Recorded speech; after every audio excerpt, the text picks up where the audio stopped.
मैं Chitrasen Tiwari mother Teresa school द्वारा चालू किए गए ऑनलाइन क्लास में सभी विद्यार्थियों का स्वागत करता हूं। जैसे कि कक्षा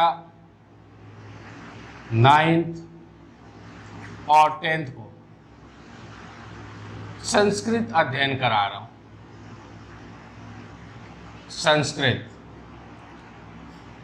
संस्कृत में मैं आप लोगों को समास प्रकरणम करा रहा हूं। क्या करा रहा हूं? समास प्रकरणम। मैं आप लोगों को समास के नाम, समास की परिभाषा करा चुका हूं। एक भेद भी करा दिया पूरा, अव्ययी भाव समास। अव्ययी भाव समास ये पूरा करा दिया। दो करके आपको कराया हूं। आज मैं अव्ययी भाव समास से दोबारा से एक साथ पूरा समझाऊंगा और फिर अगले वीडियो से नया समास चालू करूंगा। आज अव्ययी भाव समास से आपको एक साथ में पूरा समझाऊंगा, एक एक बात बताऊंगा। तो अव्ययी भाव समास में होता क्या है, अव्ययी भाव समास की पहचान कैसे करते हैं, ध्यान से सुन लीजिएगा। दोबारा से आज रिपीट कर रहा हूं पूरा।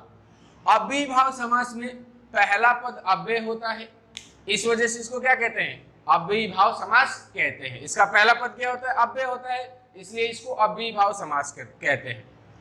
उसके बाद क्या करते हैं? आपको बताया था कि अव्ययी भाव समास के प्रतीक पहले पद में अव्यय होते हैं तो अव्यय को हटा देते हैं।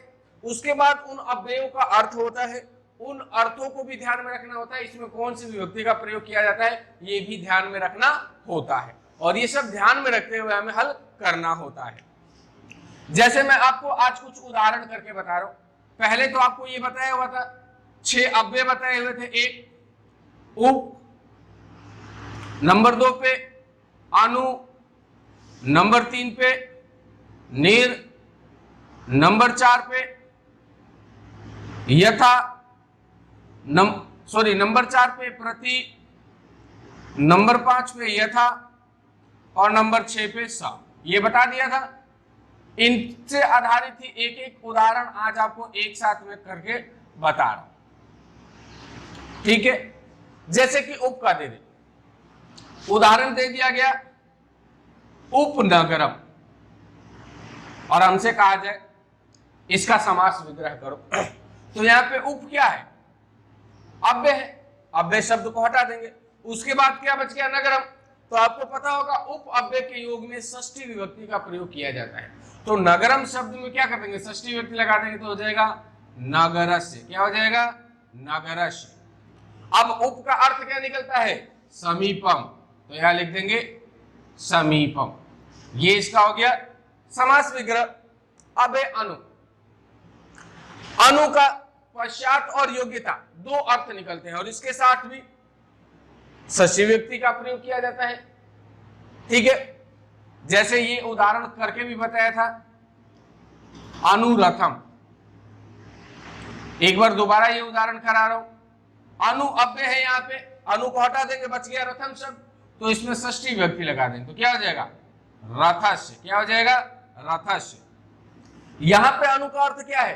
पीछे। अनुरथम यानी रथ के पीछे, तो रथस्य। अब अनु का पश्चात, यहां क्या हो जाएगा? पश्चात। रथस्य पश्चात यानी रथ के पीछे। निर, जैसे निर्मक्षिणम, निर्जनम, तो आपको निर्मक्षिणम। अब यहां पे देखो, नीर क्या है? अव्यय पद। उसके बाद जो मक्षिणम शब्द है, नीर अव्यय को हटा दोगे तो क्या बच जाएगा? मक्षिणम। तो इसमें षष्ठी विभक्ति लगाना है। तो ये बहुत से मक्षियों के बारे में कहा जा रहा है। तो मक्षिकाणाम, मक्षिकाणाम। नीर का अर्थ क्या होता है? अभाव, यानी मक्खियों का अभाव। यथा, जैसे प्रति है तो जैसे प्रतिदिनम, प्रतिमासम, प्रतिपले या प्रतिपलम, ठीक है।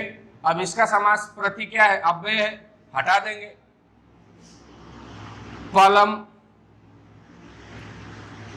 पलम, इसका अर्थ द्वितीय या सप्तमी विभक्ति लगाते हैं तो द्वितीय लगा दिए तो पलम पलम, सप्तमी लगा देंगे तो पले पले, और लास्ट में क्या लगाना है हमें, प्रति, पले पले प्रति।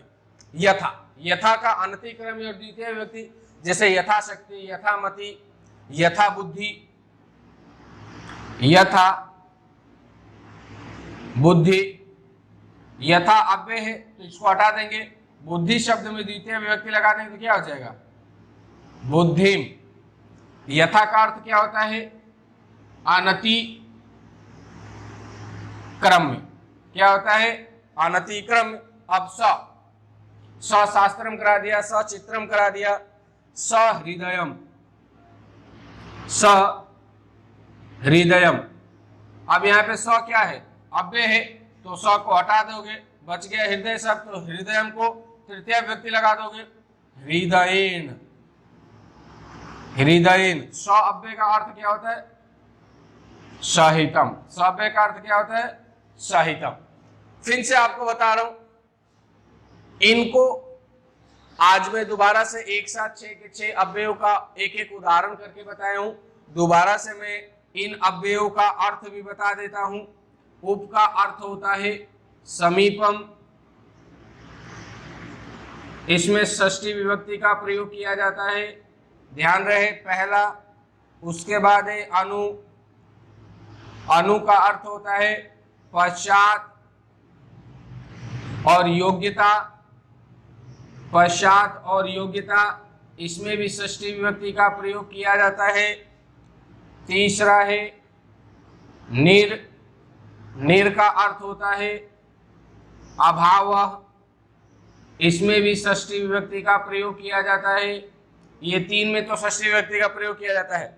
नंबर 4 पे है प्रति, प्रति का अर्थ होता है विप्सा या पुनरावृत्ति,